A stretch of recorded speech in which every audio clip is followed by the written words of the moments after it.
Mahmoud, thank you so much for being here. Thank you very much. It's definitely a pleasure. Mahmoud, you've worked at some great companies like AT&T, Vodafone. You're even a director at Farfetch. But 6 months ago, you decided to open your own company. Can you tell us why you felt this was the right time? Um, I'll tell you honestly, I think it's all connected, right? So being working in those companies, I dealt with a lot of customers, right? I am a very strong believer of customers, that this customer should be the heart of everything. So moving from one field to the other or one domain to the other, like I started with the telecommunication, for example. I was able to understand the need for customers. When I progressed in my career, I started to build that kind of journey for customers, right? So I started to put the plans. What is the journey? They should how the journey should look like, all those kind of things for different domains, different fields, different industries. And then I was like, well, if I'm good at this and I know how to build that kind of structure or journey, maybe I should take it further and build the system that allows businesses to get this kind of customer journey or customer experience. So from there I started to build Beyond, and the whole concept of Beyond is like you have your expectations and then Beyond comes, like it comes beyond your even expectations. So the target of Beyond was to build solutions and build softwares that are out of the norm, that are 100% customer focused, and that enables any business to achieve their goals and achieve their targets in a smart way, yet not too complicated. Because now with all the technology and all the stuff and the changes literally by the hour, I wanted to go back to basics and deliver the best experience and yet the most human experience. So this was the motive behind Beyond, and yeah, I started it literally 6 months ago. Mahmoud, I have to ask, can you elaborate a bit on what you mean by customer journey? Since this sounds like the heart of it all. What does it really mean? Customer journey is how do customers deal with you as a business, right? So as a business, let's agree that majority of the, unless it's a charity business, majority of the businesses, they really care about the transaction that comes from that customer. So this customer comes, and whether if you're a supermarket, you want people to buy from your products, for example. If you're a service provider, you want people to use your services and come again and again and again. So if you reverse engineer this and you take a step back, why will this person come to you as a business? Why will he choose you instead of going to any other competitor that are out there or any other service provider that are out there? So from there, you start to build that kind of journey. I need to put a journey that looks different than the others, for example. Uh, Not in a cheating way. You're not trying to cheat their journey or whatever, but you're trying to build your own identity as a brand or as a service provider by putting how this journey will look like. What is the interaction that will happen between me and the customer? How will they see my brand? It should start from the very first moment when they see or think of a product. For example, when you think of a company like because you mentioned Vodafone, for example, when you think a company like Vodafone, you immediately think of accountability, you think of durability, you think of good service. Like they have good service, they have this, they have, so they kind of build this. So if imagine yourself trying to buy a device or a network provider and you have all those options, why would you go to Vodafone and won't go to any other provider? So these are the things that you need as a business, you need to answer and you need to put it in your journey. How will we interact with customers? How will we make sure that they will buy again from us? And how will we make sure that they will promote us to other people who are in need of the service? So this is the journey. You have to put that holistic view of what is the customer life cycle with you. When will they come? When will they think about you?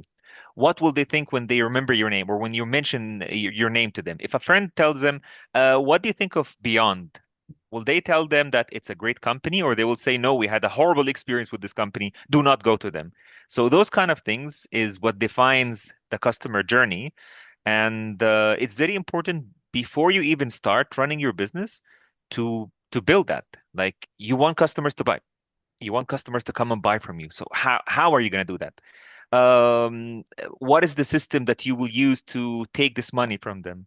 If something goes wrong, how will you protect them? How will you give them that refund back, for example? All those kind of things, you really need to sit down and put that kind of journey in every little aspect and put a process for every little interaction with your business.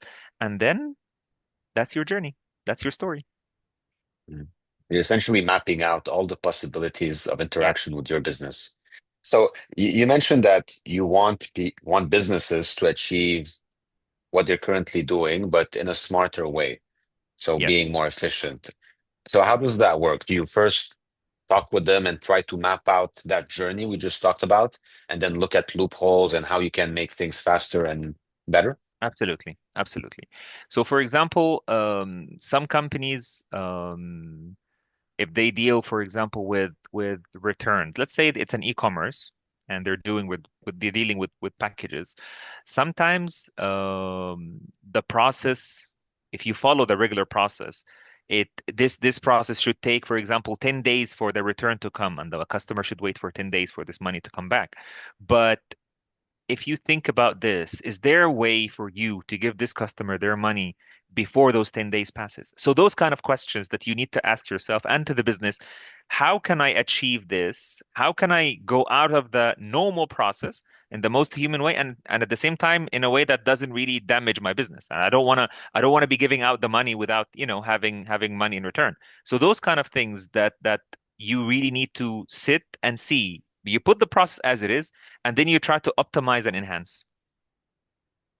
And what kind of clients are you working with? Because optimizing businesses is can happen with any kind of businesses, any It can industry. happen. It can happen with any kind of business. Absolutely, you're right. I'm currently working with some e-commerce platforms. I'm also working with loyalty programs, a company that is responsible for a private membership club.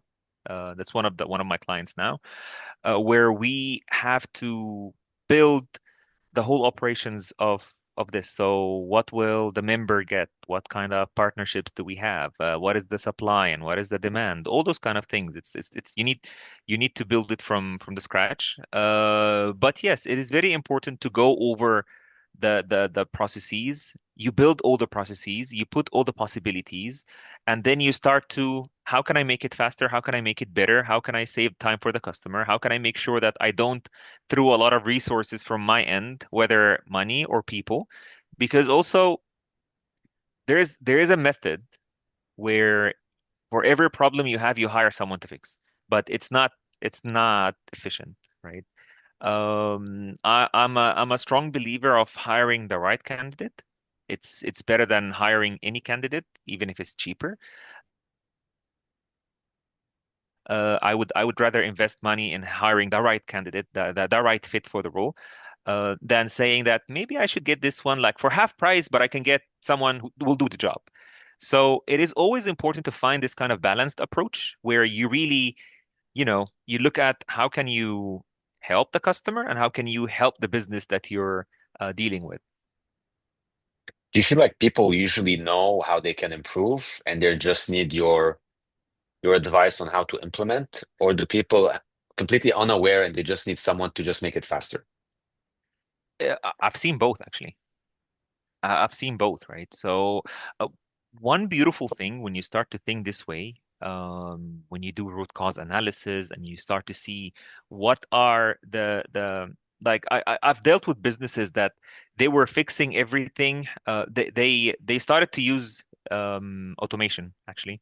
They were doing some automation and they were trying to fix things with bots, but they didn't really realize that by using those bots, it was actually making it worse and it was complicating things.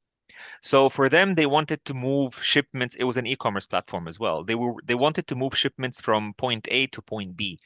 And when they were creating the labels for point B, the system wasn't recognizing the addresses. So what they thought that was right was, let's override this and put a default address for those labels, and then once it moves there, it will be delivered.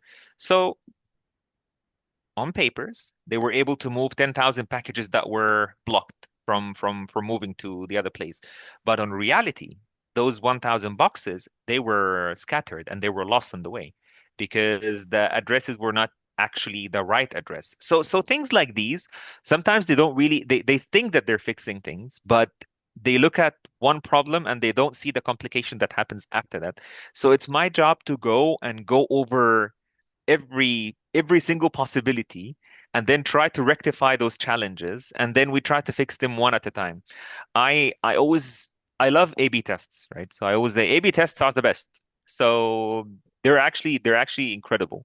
It's a very incredible study and very incredible tool to use where let's try it. I mean, uh, like we have something that we say in Egypt, the water shows the good diver from the one who doesn't know how to dive. So if you tell me that you're a diver, then prove it. So we try, right? So we always love to try and we always love to see. So this is one of the best approaches that I've done with a lot of businesses, and it always works. Since you're trying to optimize, there are so many new tools coming up every day. AI 100%. is changing so quickly. I mean, AI itself is such a generalized term nowadays. You have new tools for this, for that, new models. How much of your time is spent monitoring innovation versus actually implementing what you already know? You see, the problem, I wouldn't say it's a problem. I would say it's the fast world, right? So now, as you said, like while we're having this interview, I'm sure something new came up, and a new tool that was born now for a simplify method of whatever. So it is always important to stay at the lookout and open up your eyes and see what exactly you need to look at. But at the same time, it's very important not to have a lot of diversion, right? So that you don't need to lose focus. You need to know what you're looking at, because if you start to follow AI as a term, you're screwed. Let's face it. Because every day there's a new tool and there's something new and you wouldn't be able to catch up. So you really need to specialize in one thing and follow this track. And this is the thing that you always need to look out for. And this is your benchmark. Like for example, I wanted one of the products that I have with Beyond is called Infinity, and this is the system for the performance management and quality assurance. So at the beginning, I wanted it to be very basic and simple. So it was more of a manual task.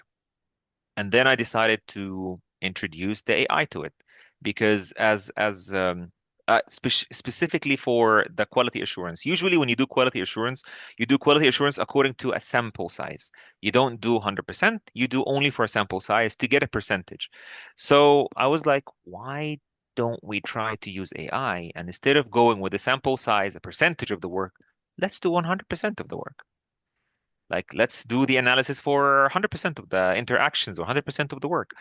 And I started to work on this. But then I started to see that there are other challenges that came up, which is the dialects and the accents of people.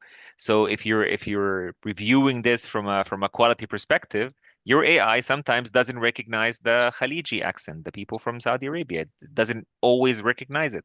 So now I need to build up a new module for that Khaliji accent. So you find yourself going from one thing to the other in order for you to enhance that kind of product that you have. And now, honestly, the AI is like it's more fun, I would say, but it keeps you on your toes the whole time. Well, at least you gotta keep moving forward, keep innovating. Yeah, You can't just stagnate in this world. at Um, all. Not anymore. yeah, but I want to know, like it's been 6 months. I know at the beginning when you get started, it's kind of tough to raise awareness. So how are you promoting yourself, finding clients? What's your approach? Well, I wouldn't so there are multiple approaches, right? So there are like the LinkedIn, you start to speak to founders and investors, and you start to, present your ideas, hoping that someone would be interested. At the same time, you start to reach out to clients where you think they will be interested in this. Of course, you need to filter the people that are using that kind of product, and then you start to reach out to those decision makers. One thing that I started to do as well is to hire, as a freelancer, to start to hire someone who will be doing those calls for me. Like he will do calls for me to speak to clients and potential customers. And then I also started. I mean, it was kind of a different thing. I designed T-shirts with the brand logo and stuff. I'm even wearing my T-shirt now, right? So I designed it and I put it out there, and surprisingly, people loved the logo and they loved the quality of the T-shirts. I think I sold around 25 T-shirts in 2 months, and I was like, this is not my line of business, but it's interesting that people started to reach out as like, hey, we saw this T-shirt, the quality is great. Can I order like 5 pieces? Can I order this number? I was like, okay. I mean, for me that was marketing.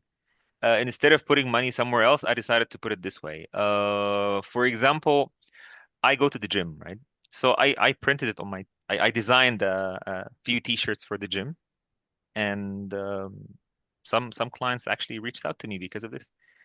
So it's like you create walking billboards basically, and surprisingly, it wasn't a bad idea. I mean, some people got interested. That's what I wanted. So yeah, I think it's a I don't know. It was something that I told you I like to do A/B tests. So I wanted to test this and see how that will work. And I started to see that it wasn't a really bad idea. Um, Later on, one of the projects that I'm working on now is I'm publishing a book very soon. I already signed a contract with the publishing house. The name of this book is For the Love of Customers. It talks about how important your customer is to any business, and it tells some stories. I've been in this domain for like 16 years now, so it tells stories about how businesses succeed and how some businesses fall, and what you need to do to avoid falling in such mistakes. It's a very interesting book, and it's going to be out, I think, within the next 3 weeks or something. But it was a way for me to put this kind of experience that I have, which I always believe that customers deserve the best, and they should be the center of every decision you do or every decision you take in your organization or in company. I know businessmen, they always aim to, I'm going to invest money to get money. You need you need to change this way. If you really want to succeed in business, you need to change this way. You're going to invest money to create the need of your product, and you need to have a great product. That's how you will get money from your customer after that. So this is the end result, the money. But some businessmen, there's like, okay, I put some money now. I need to see the investment right now. No, no, it doesn't work that way. It takes a lifetime. I wouldn't say a lifetime, but it takes like a life circle of mastering this. You need to give a product to people that they will actually love it and they will use it and they will make sure that other people use it. So you need to create that kind of journey, that kind of impact on this person, emotional connection with your product. That's how you will get those people to buy your product and do that always or forever. I'll give you an example. McDonald's. Everyone loves McDonald's. If you don't like beef, they have chicken. If you don't like chicken, they have fish, they have fries. So they were able to create that kind of thing. Of course, they aimed for the money, but they wanted to be better than everyone else. There's a movie called The Founder. I'm sure whether you read the book or you watched the movie, you can see what was in his mind and what he was trying to build. Money wasn't the money wasn't the cause. So he wanted to be better than everyone else and to create something new. Then money will come. So this is the same strategy that everyone should think about and should follow. So yeah, Mahmoud, I love the drive. Congratulations on the book. thank It's you. I think it's awesome that you're printing your own t-shirts and going out and talking to people, hiring people to spread the word. I mean, this really summarizes the entire conversation about your attitude towards your business, that you're really all in, trying different things to see whatever works. Um, I want to end with this. You've had a long, successful career. You're now in this new journey in entrepreneurship. How much of your past experiences, how much of those past skills that you used in those businesses were transferable in building your own company? And how much did you have to learn from scratch? Well, that's a very good question, actually. Um, I'm a person that believes in you learn every day, right? So, and even if you're in the same business doing the exact same thing, you learn to do it better every day, right? So, if you ask me, what did you transfer? Everything. Literally, it's every single skill that you did from the very first day you started your career, you will find it beneficial when you start running your own business in terms of how you deal with customers, in terms of how you deal with reports, in terms of how you do with analytics and all those kind of things, how you think forward, how you read the market, how you read the customer needs, all those kind of things. It's literally everything you learned in the journey, and regardless what the role was, or was it like a managerial, executive, or frontliner, or whatever, every single role, every single person who deals with clients or with customers, you can learn something from this. You can add something from this to your business. So yeah, it's I would say everything. Well, thank you so much for your time. It was a really interesting conversation. It's a pleasure. It's really a pleasure, and I thank you so much for your time and for this opportunity. And yeah, I'm looking forward for what's next.